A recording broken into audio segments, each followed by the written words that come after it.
Meu caro Perrone, muitas notícias no Corinthians. A primeira, Gustavo Henrique acaba de chegar, apresentado aí no Corinthians. Continua gastando uma grana o Corinthians. E você publicou no seu blog aqui no UOL agora há pouco uma das questões que é essa, a do Joaquim Grava. Joaquim Grava não só não terá o seu nome mais no CT do Corinthians, que o Corinthians espera ser mais uma fonte de arrecadação, que é vender, né, os name rights, como também está saindo de cena como um consultor. E tem todas as outras questões do Corinthians. A mais preocupante é essa do Moscardo, né? Agora o PSG deu uma brecada aí. Opa, calma.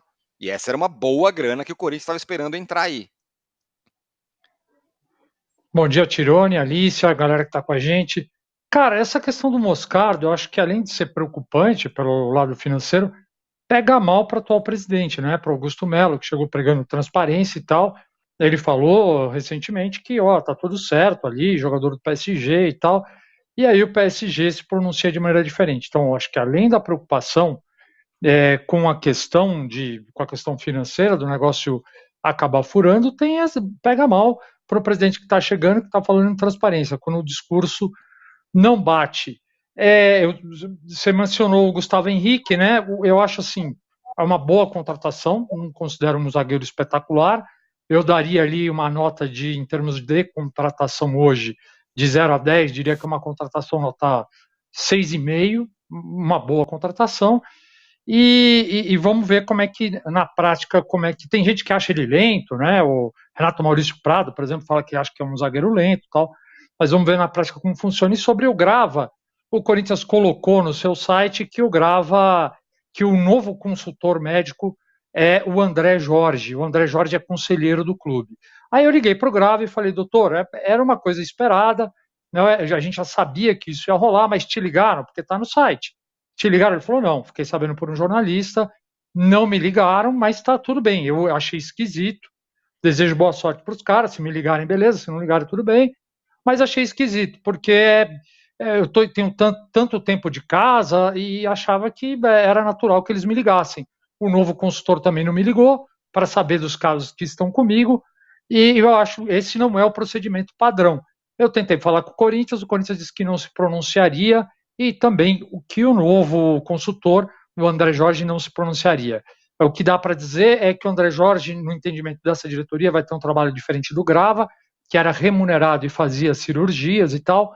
O André, como é conselheiro, não vai ser remunerado, não vai fazer cirurgia, vai fazer mais a ligação entre o departamento médico e a diretoria. Além disso, tem a questão do nome, que o Augusto acredita que vai vender o nome do CT, que é o CT Joaquim Grava.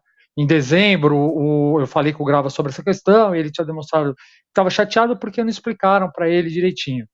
Tem um componente político, a atual diretoria diz que o Grava enxerga, não diz oficialmente, mas enxerga o Grava como muito ligado ao Andrés, o Grava diz que nunca fez política no clube, e ele enxerga componente político aí no André Jorge como seu substituto, já que o cara é conselheiro da base aliado ao Augusto. Muito bem, então um panorama aqui geral do Corinthians nesse começo, Alícia, e algumas coisas, é claro, que estão chamando a atenção de todo mundo. Daqui a pouco a gente vai entrar no Palmeiras, o patrocínio do Palmeiras, está defasado, não está? Mas antes, focando no Corinthians, mas é claro que uma coisa tem relação com a outra, então o Corinthians vai lá 370 milhões, pá, de patrocínio. Aí agora vai arranjar tá buscando aí um parceiro para o naming rights do CT, mais grana. Mas tem essa questão do Moscardo. E o Corinthians está contratando, eu vou pegar emprestado aqui a frase do Arnaldo Ribeiro, nosso companheiro aqui. Ele falou: o Corinthians faz um mercado europeu, pagando alto por muita gente, como por exemplo pro Lucas Veríssimo. Uma grana, né? Para um zagueiro e tudo mais. Vai gastando. Tem um ruído aí, ou a gente ainda não sabe onde vai chegar, mas tem alguma questão, né? Sem querer especular, mas tem alguma coisa, né? É muita grana, é um mercado que o Flamengo não faz. E a questão da responsabilidade financeira ela é muito importante quando a gente olha para um clube que tem dívidas como as que o Corinthians tem. Né? E o presidente, o Augusto Melo, começa a sua gestão com muito ruído. Né? Fala em transparência, enfim, ele vem para recuperar uma imagem do Corinthians deixada no mercado pelo Duílio, que certamente nem é muito difícil melhorar, né? Porque ela já começa tão de baixo, mas ele já começa nesse processo, dando a declaração do Moscardo, que o PSG agora diz que não é bem assim. Essa informação que o Perrone traz em relação ao Joaquim Grava me espanta, porque por mais que ele seja um nome ligado a outro grupo político, seja lá qual for a razão, e o presidente está no total direito de tomar esse tipo de decisão, mas não informar uma pessoa que tem essa ligação com o clube, né, ficar sabendo por um jornalista, não me parece uma posição de muita transparência e nem de muito profissionalismo.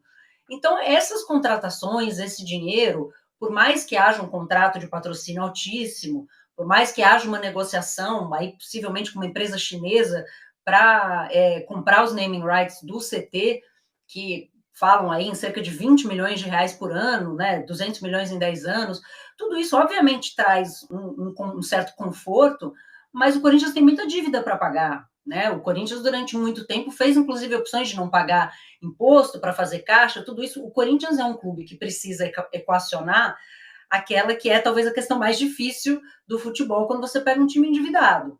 Eu preciso montar um time capaz de ganhar títulos e eu me recuperar, e ao mesmo tempo eu preciso ter uma responsabilidade financeira. O que o Corinthians tem de vantagem em relação à vasta maioria dos times é, embora esteja endividado, ele é um time muito grande, muito popular. Então ele consegue esse tipo de patrocínio mesmo sem o resultado esportivo. Agora, a gente precisa saber, e a torcida do Corinthians e quem gere o Corinthians precisa passar essa informação para quem está do lado de fora, de que conta é essa que está sendo feita para bancar essas contratações. Né? E o Corinthians chegou a falar de, né, especular a questão de Gabigol, todas essas coisas, e a gente assim, tá bom, mas com que dinheiro? Né? Então vem agora o Gustavo Henrique, que eu acho que dentro da situação financeira do Corinthians, da situação atual do clube esportivamente, é uma boa contratação, mas a gente sempre fica com essa pergunta, né? De onde vai vir esse dinheiro e que planejamento está sendo feito para o Corinthians sanar suas contas, porque aí é isso, é uma questão de reestruturação. Não é só como é que eu vou gerir esse orçamento aqui, é como é que eu vou resolver os problemas deixados por gestões anteriores. E o Augusto Melo começa a sua gestão aí um pouco atribulada com essas declarações que não se sustentam. E eu queria só fazer uma menção em relação ao caso do Moscardo, que, como vocês disseram, né, é ruim para o Corinthians, financeiramente nem se fala, mas eu fico pensando do ponto de vista do atleta também, né? Porque o atleta certamente já está com a cabeça em Paris, e de repente tem essa coisa, será que eu vou ter que ficar aqui? Né, gerar esse tipo de frustração, esse tipo de indecisão, a gente vê o quanto a carreira dos atletas e a questão das lesões mais graves e das cirurgias são complexas e podem mexer muito com a cabeça de um jogador que, neste caso, é um menino. Ah, concordo muito, Alice. Vou dizer, se eu que tenho 50 e tantos anos, se eu te acontecesse uma coisa na minha vida dessa forma, eu estava lá num lugar e de repente a minha vida muda completamente, e de repente talvez não seja isso, esse negócio mexe com qualquer um. Imagina com um menino que há 3 meses atrás estava lá na base e foi pinçado pelo Luxemburgo, que ele agradece até hoje, né? Milagrosamente. Falou, o Luxemburgo foi o cara que me salvou aqui, me deu todas as oportunidades. De fato, é muito difícil para um garoto tão jovem. Agora, o Perrone, você falou sobre essa questão do Moscardo, que não era exatamente bom para a diretoria do Corinthians, ou para essa nova diretoria do Corinthians, que tem falado em transparência, porque esse foi um assunto que estava sacramentado. Não vai, tá beleza, tá tudo certo. Não é bem assim. Mais ou menos como a história do Gabigol, né? Que do lado do Corinthians a conversa é que estava negociando. Do lado do Flamengo, a conversa é que nunca teve negociação nenhuma. No meio disso tudo, e não é dessa diretoria, tem a questão do estádio. Blog do Mauro César. O Mauro César foi lá na Caixa, entrou em contato com a Caixa para saber a quantas anda essa questão da quitação da arena, e a resposta foi: ainda estamos analisando, é o sigilo, não podemos dizer. Muita gente diz, Perrone, e aí também é uma especulação, o Corinthians já está contando com essa quitação para fazer esse mercado que ele está fazendo, porque vai ficar livre de uma dívida muito grande. Não sei se isso procede, mas é um raciocínio. O fato é que aquele negócio estava dado como certo, até agora também não virou essa quitação da arena ou a renegociação.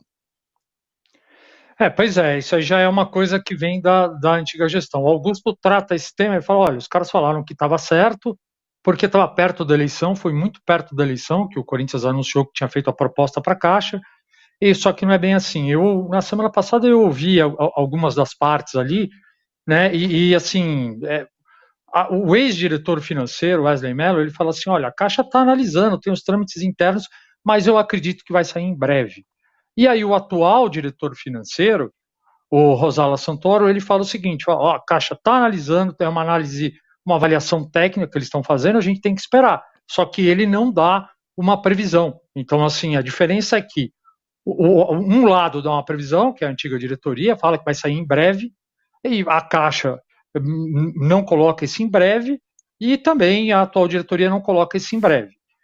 Sobre a questão de como eles estão trabalhando financeiramente essas contratações, o que eu já perguntei lá e o que eu vi é o seguinte: eles estão fazendo, eles dizem o seguinte: nós estamos contratando, estamos pagando, mas a gente está parcelando tudo e está tentando jogar para frente o que pode. A primeira parcela, quando a gente consegue, joga para frente. Parcelar em prestações anuais é uma coisa normal até no futebol. Os clubes fazem isso. Então, eles dizem assim: a gente está conseguindo fazer porque a gente está parcelando e está jogando para frente. Agora, o bom senso, né, diz que assim, o Corinthians está muito endividado.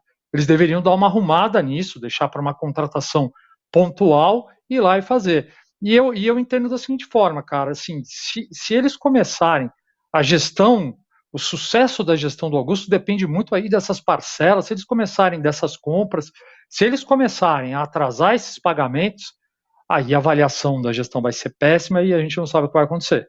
Se os caras vão ter que começar a pegar mais empréstimo e tal. Então depende muito disso que eles fizeram. Vamos ver se vai dar certo ou não. O Javan Tem uma Pires questão manda um. aí. Pode falar, Alicia, pode falar. Desculpa, Tirônia, só para pontuar, isso a gente falava até um pouco semana passada, quando você está construindo esse início de gestão e você tem uma reputação no mercado deixada pela gestão anterior de não pagamento, você precisa que a sua palavra tenha muito valor, muito valor. A gente sabe a importância de ter o nome limpo no mercado. Né? Tá aí o SPC que não nos deixa mentir, isso é uma coisa muito importante no Brasil. Você ser um pagador em quem as pessoas confiam, especialmente se você precisa usar o parcelamento, inclusive de direitos federativos, como forma de administrar a questão do orçamento. E o Corinthians não pode se dar o luxo de começar essa nova fase com esse tipo de dúvida, deixando essa dúvida no mercado: será que paga? Assim, não pode atrasar pagamento, precisa cumprir o que diz para reconstruir essa credibilidade. Perfeito. E o Javan aqui, ele manda um superchat falando o seguinte: só uma hipótese baseada na experiência. E se a patrocinadora do Corinthians estiver contando com o aumento do lucro advindo da expansão da marca para ter dinheiro para pagar o patrocínio? Bom, é difícil saber isso, Javan. O fato é que 370 milhões é uma baita grana para qualquer casa de aposta, aliás, para qualquer patrocinador. Existem casas de apostas operando no Brasil com muito sedimentadas no mundo, né, e que não pagam esse valor que as duas bets nacionais têm pagado valores muito altos. A PixBet do Flamengo e essa vai de bet do Corinthians. São duas bets nacionais que pagam valores. A do Corinthians, então, nem se fala, né? É um valor completamente em outra órbita com relação ao que tem pagado os outros patrocinadores masters. Agora, Alicia, para a gente fechar o assunto Corinthians e já entrar daqui a pouco no Palmeiras, e o Perrone falou sobre esse começo da gestão, da credibilidade e tudo mais, e apostando no que vem por aí, que as coisas vão se acertar, tem uma outra questão, e essa tem uma variável mais improvável, que é o desempenho em campo.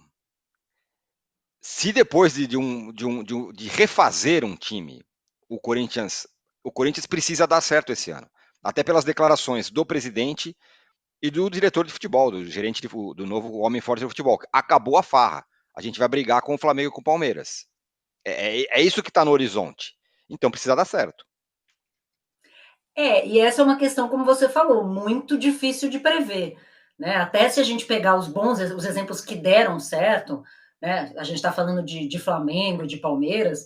Esses elencos, quando foram montados, não tinha essa expectativa de dar um retorno assim tão rápido, né? Não é o normal do futebol você, a menos que você seja, né, receba uma injeção de uma SAF, ou você esteja ligado aí a um estado muito forte do mundo árabe, você não monta um time desse da noite para o dia. E por mais que o Corinthians esteja investindo, a gente não está falando de jogadores de nível de seleção brasileira, a gente está falando de jogadores aqui, nível, né, Brasil, e lembrando a importância da construção do trabalho coletivo, né, para voltar nos exemplos de Corinthians, de Palmeiras e de Flamengo, em comparação ao Corinthians, são clubes que construíram isso, que têm a sua espinha dorsal formada há muito tempo. Né? Dificilmente esse trabalho vem da noite para o dia, a menos que você encontre aí, né, faça um trabalho como foi o trabalho do Abel, que chegou em novembro, no final de janeiro era campeão da Libertadores. Mas isso é raro, isso é exceção, isso não é regra. E eu acho muito complicado criar essa expectativa. Né? A gente viu esse exemplo o ano passado no futebol carioca. Né? O Vasco, com a chegada da SAF, também disse que ia competir com o Flamengo. Né? E olha a situação em que o Vasco terminou o ano sobrevivendo ali no apagar das luzes. Então, eu acho que essa gestão de expectativa é muito importante, porque a questão esportiva é mais difícil de controlar, né? Principalmente se a gente... O Campeonato Brasileiro é muito difícil de ganhar para um time que acabou de se formar. Tá? E o Botafogo, que não me deixa mentir. É um campeonato dificílimo. E no campeonato de mata-mata, você também, em algum momento, pode acabar tropeçando, inclusive, no adversário mais frágil. Então, eu né, imaginaria que uma postura mais cautelosa em relação a promessas do que vai ser conquistado dentro de campo seria melhor, né? Até para fazer um trabalho de dizer, olha, a gente precisa fazer um trabalho de reconstrução. A reconstrução não necessariamente dá resultado imediato, mas estamos aqui fazendo um bom trabalho de marketing, de captação de receitas, estamos contratando e tal, e o resultado virá na devida hora. Criar essa expectativa é complicado. Pode acontecer? Pode. De novo, gente, mata-mata pode acontecer qualquer coisa. Mas você comparar, né, achar que vai chegar para competir com dois times, especialmente, né, Palmeiras e Flamengo, que estão consolidados financeira e esportivamente há tanto tempo, eu acho um pouco temerário. Né? Cria uma expectativa que, depois, se não cumprida, a torcida vai cobrar. Qual